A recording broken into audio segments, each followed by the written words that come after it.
Some of the largest collection of books is on religion and on God, and rightly so.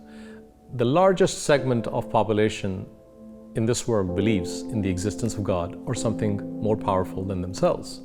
Today, we're going to go through 9 things God or that higher power should have told you, but didn't.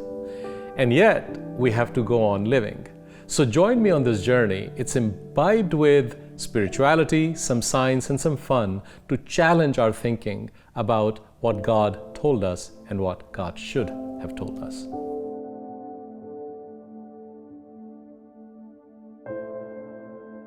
So when you think about God and you think about the messages that you receive from God, the precept of that understanding comes from what you've heard others tell you.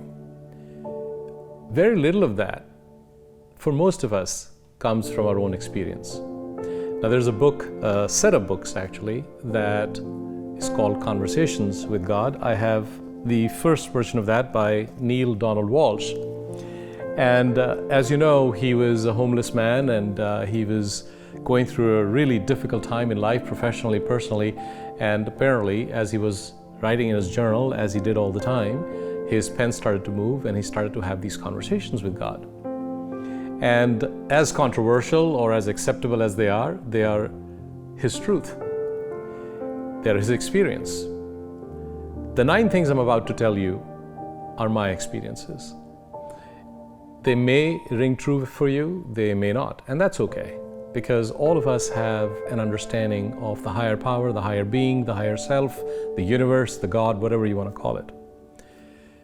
But this comes from my experiences, and in his book, Conversations with God, Neale Donald Walsch talks about that one of the most important things that God told him was that experiences is where you would experience God. So the 9 items that I'm about to go through are related to adversities, challenges, awakenings, channeled information sometimes. That sounds a little woo-woo, but a lot of it is my understanding of what I believe are things that are contrary to what we believe is the popular wisdom coming from God. The first one is that there is perfection in our imperfection. You know, our parents, our religious leaders, our friends, for most part, expect to see us in a certain way. Few of our friends and few of our family members accept the way we are. They accept our truth. And yet, there is this societal expectation that in most ways you have to behave in a certain way, you have to do certain things in life, you have to accomplish certain things in life, and perfection in etiquette, in livelihood, in how you deal with others is all about a prescription of life. And I struggled with that because I had lots of imperfections in me. In fact, if you read the book Self-Compassion by Kristin Neff, she talks about her imperfections. It's very hard to deal with them because we are given the impression that we must be perfect all the time. But what God really should have told us is that He created us, if we believe that to be true, that we are perfect the way we are. There is no one else like us. We are unique in ourselves. The qualities and skills and values we have are unique to us. They are our own truth. And that there is perfection even in that imperfection. This is how we were supposed to be. We are God's children. If that's what's true, then imperfect or perfect. Have you ever seen a parent who has a less able child in a wheelchair with birth defects love them less? Well, if we are children of God, then our imperfections are just as perfect to this God as are our perfections. The second part of what God should have told us is that when we screw up, we should celebrate. In fact, when we screw up really bad, we should celebrate even more. Because there is something about failures that is infinitely more instructive, as George Clooney once said in an NPR interview, than our successes. Screwing up is what I call experience. Hopefully we learn from it, and then we become wiser over the years. So every time you screw up, celebrate it big. Don't go down into that dark hole that somehow you're not good enough, or you didn't do this correctly, you didn't do it precisely, this wasn't perfect. Screwing up is the most amazing learning experience that I've had in my life. So screw up and celebrate is something that God should have told us, but no one told us that. I believe that God wanted to tell us that, but somehow that got shielded from us. The third is God is not in churches or temples. He should have told us that. Now, when we go to school, we go there to learn. And there's an important place of the school in our life, because that's where we go to study. We go to churches and temples to pray, and that's just how it should be. You can pray outside too, but those of us who visit temples and churches, like I did for a good portion of my life, we go there to pray. But we also go there to look for God. And the reality is, God is not in churches and temples. God is everywhere else, including inside us.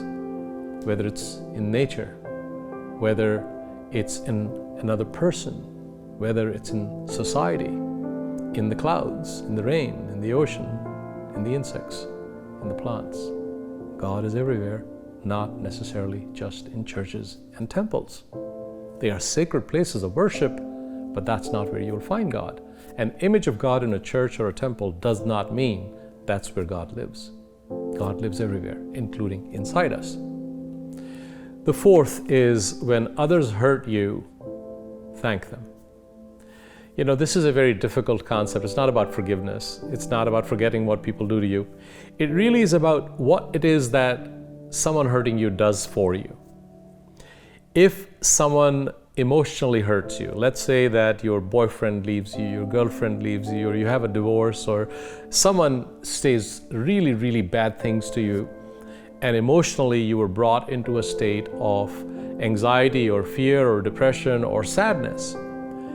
In that instance, that person who triggered that needs to be thanked, because they told you who you are as a person, what you don't want in your life, what you want in life, what are the kind of people you want to associate with, what are the kind of people you don't want to be with, what are the things you love in life, and what are the things that will bother you in life. Anyone who brings that kind of sadness or unhappiness to you should be thanked. You should offer them your gratitude. Now, you don't have to sit there in front of them and tell them, thank you for doing this to me. You can do that in your heart, in your mind, silently.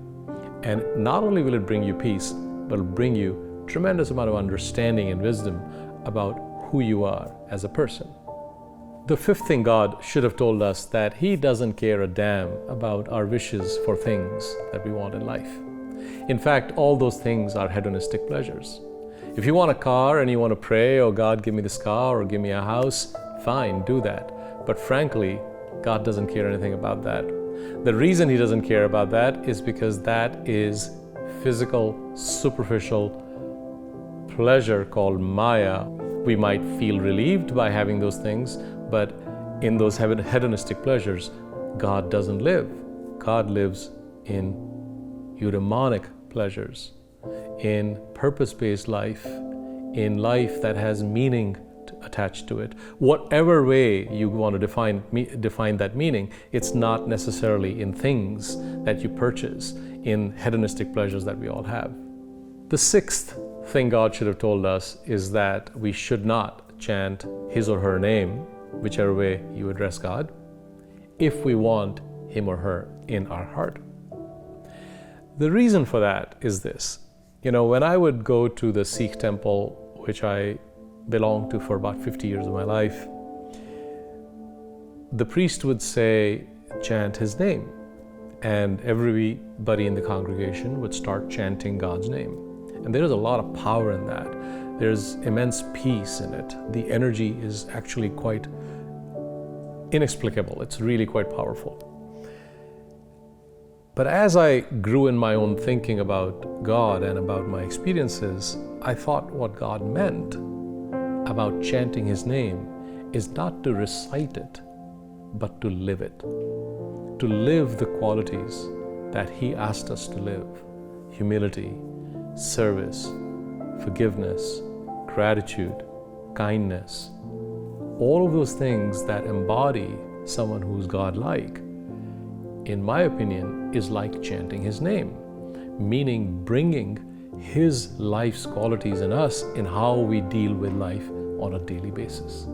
Not necessarily sitting in a temple and simply chanting the word that describes God, but living it is what God should have told us. And perhaps that should have been the translation, and maybe God did tell us that, but the way it got communicated to us was not what was intended. The seventh thing that God should have told us is that when we are facing adversity, God is actually in our company. There's a poster that I once saw of 2 footprints, and then those 2 footprints turned into one on the sand by the beach. And the question was, God, you were walking with me, and then when I was in pain, I only saw my footprints. Where were you? And God said, that's when I was carrying you. And that had a big impact on me.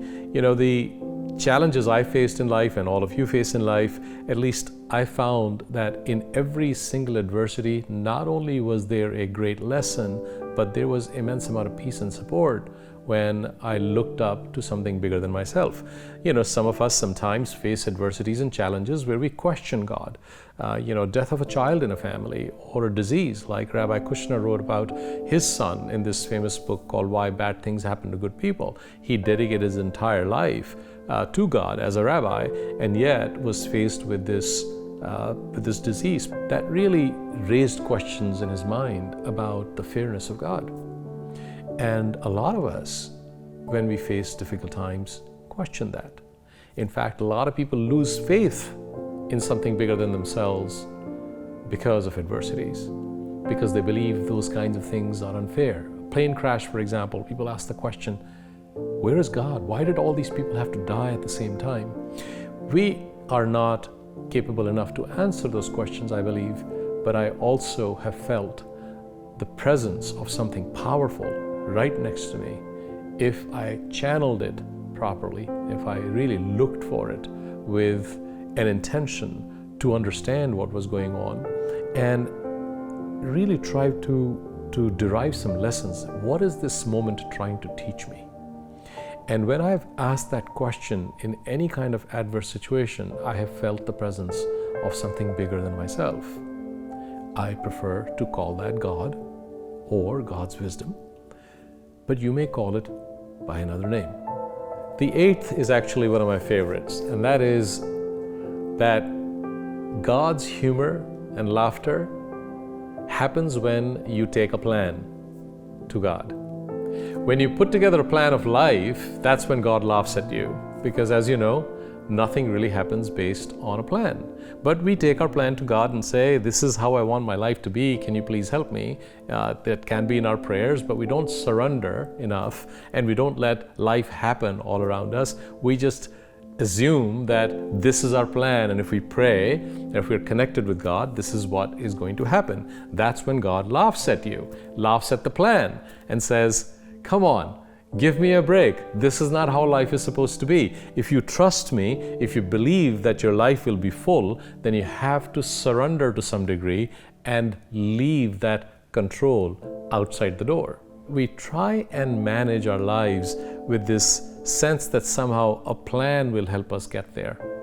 And that is the biggest joke for God, is that a plan in place is somehow supposed to lead us to God.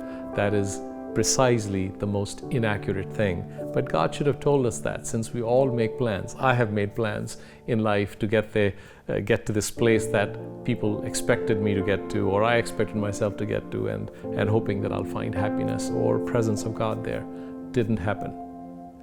The ninth is that God is not inside you, God is outside you. The higher power, the higher being is outside you. I read a lot of books, I do a lot of meditation, and most of the meditative techniques will tell you to go inside. In fact, I did a whole episode on finding your inner light. And while it is true that the wisdom, the clarity, and the way we need to lead our life, the answers lie inside us, which we may call God. But the truth is that the reason we get that awakening is not because of what is inside, but what is the catalyst to it, and that's outside of us. When you think about Mother Teresa, about how she lived, the life that she lived when she became an ordained nun. She was a Roman Catholic nun, as you know, but she lived her life with principles that are partly Buddhist, partly Catholic. Everything about her, for the 87 years or so that she lived, or 89, her happiness, her source of happiness, her source of God, was outside.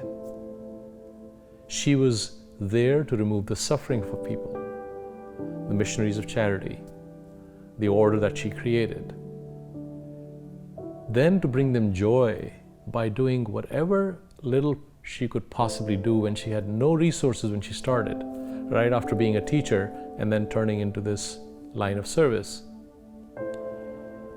Then looking for ways where she brought happiness to herself and to all of the others who supported her through service and compassion. If you believe that Mother Teresa's life and Buddha's life and Jesus' life and Guru Nanak's life and all of the people awakened, or those who we admire, Nelson Mandela's life or Mahatma Gandhi's life or Reverend Martin Luther King's life, that they lived a full life, they found a power, they tapped into a source that we all have a difficult time finding. Think about where that source came from. It did not come from inside. It came from their focus on the outside, looking at what is important outside that they need to do. And from that, what awakened inside was godlike. So you could still argue, Arun, you're getting to the same place, that God is inside you. What I'm suggesting to you is, if God's something that helps you get somewhere, then just by looking inside, you're not going to get there. You have to look outside of you and find ways, just like Mother Teresa did and others did. And you don't have to be Mother Teresa, you can do this in your own way. You could do it through paintings, you could do it through music, you could do it through your profession. All of those things can help you find that awakening inside. But that source is outside. Just like we say the source of our peace is God, that's outside. It's not inside you, it's outside you. With that, I'd like to invite you in this movement that takes off from the ninth aspect of finding happiness outside, finding God outside. And that's what Karuna is about. Karuna is about service to others. It's about the compassionate desire to remove suffering. And you can do that in one of 5 ways. Visit accesskaruna.com, subscribe to that website, subscribe to this channel. And you'll find there are 5 ways for you to engage with us. You could volunteer with us. You could be a contributor of content. You could be a partner and a collaborator. You could be a sponsor, or you could be an attendee. So any of the ways that work for you, be a part of this journey, join us in this compassionate movement. And what you'll find is that whatever God didn't tell you, you will start to hear all of those things as you become part of this compassion movement, as we try and make this world a happier place. Thank you.